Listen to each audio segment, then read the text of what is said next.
अस्सलाम वालेकुम एवरीवन। आज मैं बना रही थी भेजा फ्राई मसाला। तो उसके लिए मैंने भेजे को बॉईल करके मैंने रख दिया था साइड में। भेजे को पहले मैंने क्लीन किया था और फिर हल्दी और नमक का पानी उबल गया ना, तो उसमें मैंने भेजा रख दिया और इसको अच्छे से 10 मिनट बॉईल कर लिया। और बॉईल हो गया तो मैंने इसके पीस करके साइड में रख दिए थे। और बिलाल भेजा खाता नहीं है, तो इसके लिए मैंने सेव टमाटर की सब्जी बनाई थी। मेरा क्या रहता है कि किचन में रहती हूँ तो 2-3 काम साथ में करती हूँ। तो मैंने चाय धीमी आंच पे रख दी साइड में, क्योंकि खाना खाने के बाद सबको चाय चाहिए होती है, सब अपनी अपनी दुकान पे निकलते काम के हिसाब से। तो मैं साइड में चाय रख देती हूँ तो कड़क बनती है चाय, धीमी आंच पे उबलती है तो। और फिर प्याज मैंने कट करने के लिए प्याज में बारीक कट कर लूँगी।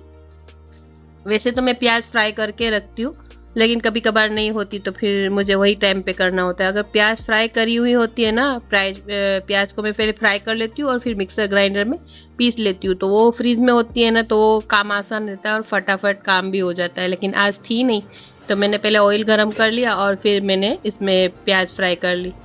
और ये जो ऑयल में एक अलग से डाल रही हूँ ना, वो प्याज में जब फ्राई करती हूँ तो ढेर सारी प्याज में फ्राई करती हूँ तो उसका ऑयल बचा हुआ होता है ना, तो वो ऑयल फिर मैं यूज़ कर रही हूँ। तो उसमें स्मेल होती है ना प्याज की, जो लाल प्याज होती है उसकी, तो खुशबू बहुत अच्छी लगती है। और जब तक प्याज फ्राई हो रही है साथ साथ में दूसरे काम कर लूँगी। जैसे मसाले के जो मेरे कंटेनर है, मैं जो डेली यूज़ करती हूँ, वो बहुत छोटे छोटे हैं, तो 2-3 दिन में ख़त्म हो जाते हैं। तो फिर मैं उसमें मसाले भी भर लूँगी और साथ में मैं भेजे के लिए मसाला वो भी रेडी कर लूँगी।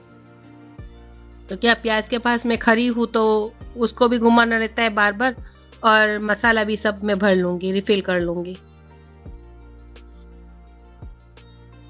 तो साथ में दोनों तीनों काम हो जाएंगे।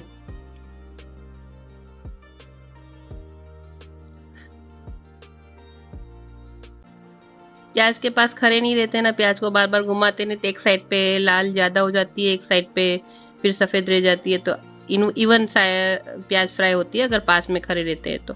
अब मैंने एक डिश में गरम मसाले, सारे खड़े गरम मसाले निकाल लिए। मैंने थोड़ी ब्लैक पेपर ली थी, 2 छोटी वाली इलायची ली थी, एक बड़ी दालचीनी के 3 टुकड़े कर लिए थे, वो लिए थे।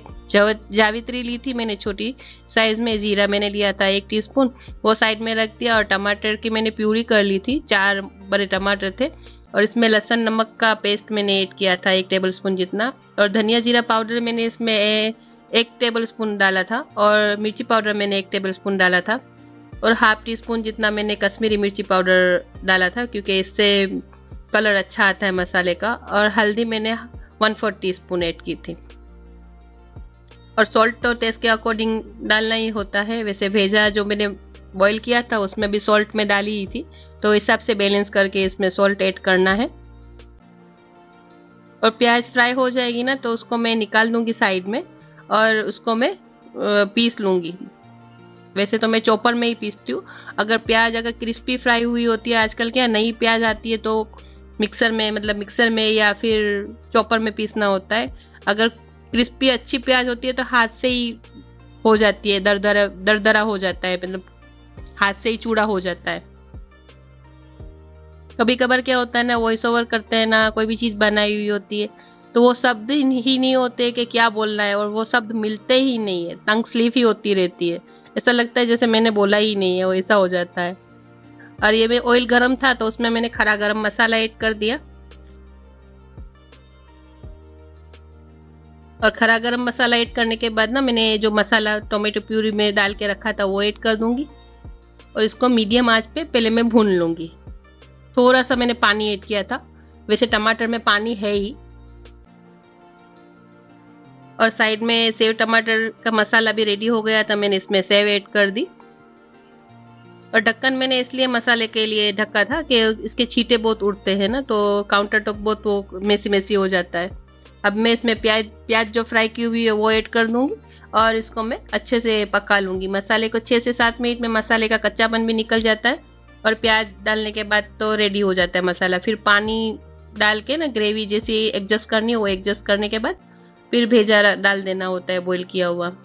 और साथ साथ में मेरा क्या है, मेरा एक आदत है कि जो भी चीज़ अगर यूज़ हो गई वापस नहीं चाहिए तो उसको ठिकाने पे रख दो और काउंटर टॉप साथ साथ में क्लीन करते रहो। जैसे मसाले के डब्बे के कोई लेते हैं ना, तो फिर वो गंदे नहीं होते और अपने को साफ सफाई का काम बढ़ता नहीं है। और जितना क्लीन काउंटर टॉप हो ना, और खाना बनाना हो या फिर कुछ भी किचन में ऐसे ही कुछ आए ना, जैसे चाय बनानी है लेकिन नाश्ता बनाने का मूड नहीं, लेकिन अगर किचन क्लीन है ना तो वही काम करने में मजा आता है और अच्छा भी लगता है। और घर का खाना लोग किस लिए मांगते हैं ना, होटल का क्यों नहीं खाते? घर के खाने की बात ही अलग होती है क्योंकि हाइजीन रहता है।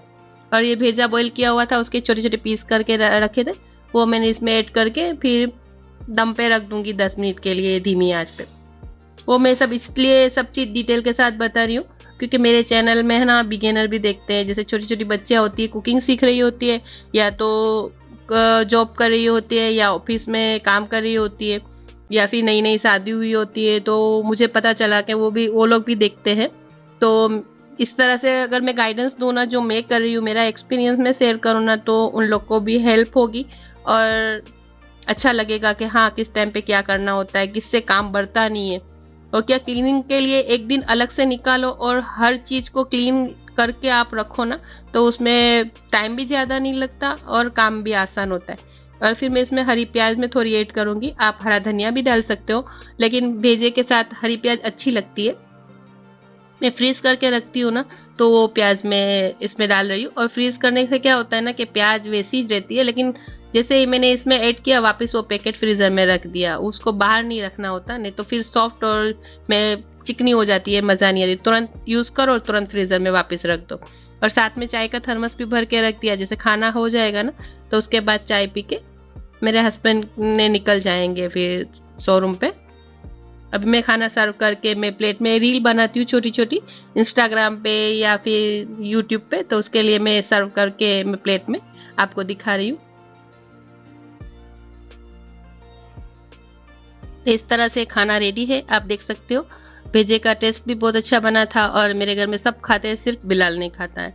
और चाय भी मैं बना के साइड में रख दिया। अभी मेरी ड्यूटी खत्म, अभी मैं इवनिंग में फिर किचन में आऊंगी, लेकिन किचन क्लीन होता ना तो अलग ही बात रहती है। तो कैसी लगी आज की वीडियो कमेंट करके जरूर बताना। मुझे अपनी दुआओं में याद रखना। मिलूंगी मैं अगले वीडियो में, तब तक के लिए अल्लाह हाफिज।